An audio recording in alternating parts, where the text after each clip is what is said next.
How would Bill Belichick handle the Patriots if there had been, on a given Sunday, a play not by a Patriot, but if it happens somewhere else? Does that become like one of the things that he shows you and tells you, hey, guys, in case you didn't already know, that shit don't fly here?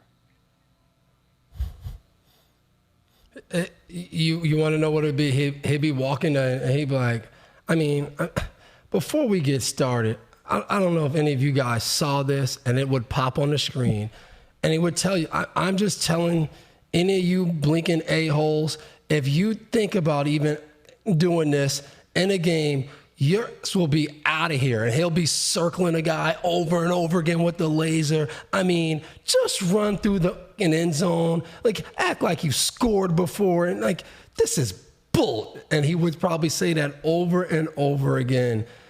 It's inexcusable. And like, I honestly, like, I just wish I could go back to North Carolina right now and just be like, hey, Bill, I don't know if you missed these in the NFL, but here's 2 plays you should show the team. And I would just love to sit in there and listen to it.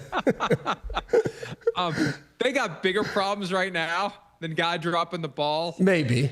Short of the end zone. They can't even get a guy close enough to the end zone to drop the ball, Devin. So they don't have to worry about that. But I look, that was my thought Sunday as we were processing all this. It's beyond inexcusable for it to happen a week after it just happened, because that means Jonathan Gannon failed to make sure his players understood that you cannot do this. And that may have been the thing that when he subjected Demercado to that sideline thing, we can play it again. Like, it may be an implicit reflection and admission by Gannon that, you know what, he's kind of doing that to himself, because he screwed up by not making sure that guy knew. So he's making sure he knows now. It's too late now, John. You should have made sure he knew about it before the game. So that was Sunday. Or is it that's why he's that mad? Because they did show it. Well, that's possible too. But, you know, he could say that. He could, like, that's not throwing the guy under the bus. Like, you could say that to the media. I don't know what else to do, guys. I showed him that play. It just happened last week. I showed it to him, and I told him, don't do it. And he did it anyway. He's going to have to deal with it. Now, that's not how it went. After the game, when Gannon was asked about it, he said it never comes down to one play. Oh, yes, it does, John. Yes, it does. Because you would have gone up 28-6. It's night-night for the Titans if he doesn't do that. It does come down to one play. And then he was asked yesterday if there's going to be any discipline for Demercado, and he said no.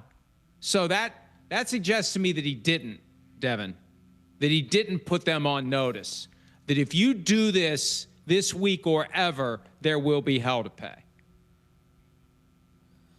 Yeah, and it's hard, too, because to me, if he came out after the game and say, I did show them that, and I get it, to the outside world, that's not throwing him under the bus, but there's plenty of times in a game where you might get coached to do something, and then it ends up being wrong, and as a player, you don't come out and you don't say, hey, I did that because coach told me to do that. You take the L. And so, again, for John Gannon, one thing I will say with that whole interaction, I'm shocked that there's one player with his arm around him, and like John Gannon hits him the first time. Like, I would have thought the player would have been like, hey, coach, chill.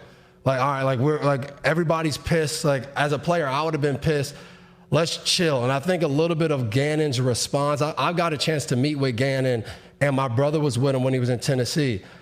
I walked away thinking he was a great guy. My brother was telling me yesterday, he was like, man, it's bad for JG because, like, he's an unbelievable dude. And I think the response for after is, I think he's embarrassed by his actions more than anything because there should be discipline for him. Like, you go and you drop the ball, like, that costs the team. And I get the coaches talk that no one play loses the game, and I think coaches say that because there's going to be plenty of games that they lose the game with the bad coaching, and they want the players to kind of say the same thing. But I agree with you 100%. One play does lose games, whether it's a bad play call, whether it's a bad job by the player. One play can lose a game. And that play was the beginning of what lost the game for the Arizona Cardinals. Without that play, I don't think they lose the game. But I was shocked by the whole sideline with that interaction. When a guy has such a bad mistake, I get why Demercado didn't kind of react, because he's probably like, I've done enough. I was just surprised that no one else other than that one coach, the one assistant coach or whoever he was, maybe he was the get back coach and I don't know, but like he was the only coach that kind of grabbed John Gannon and was like, let's go this way.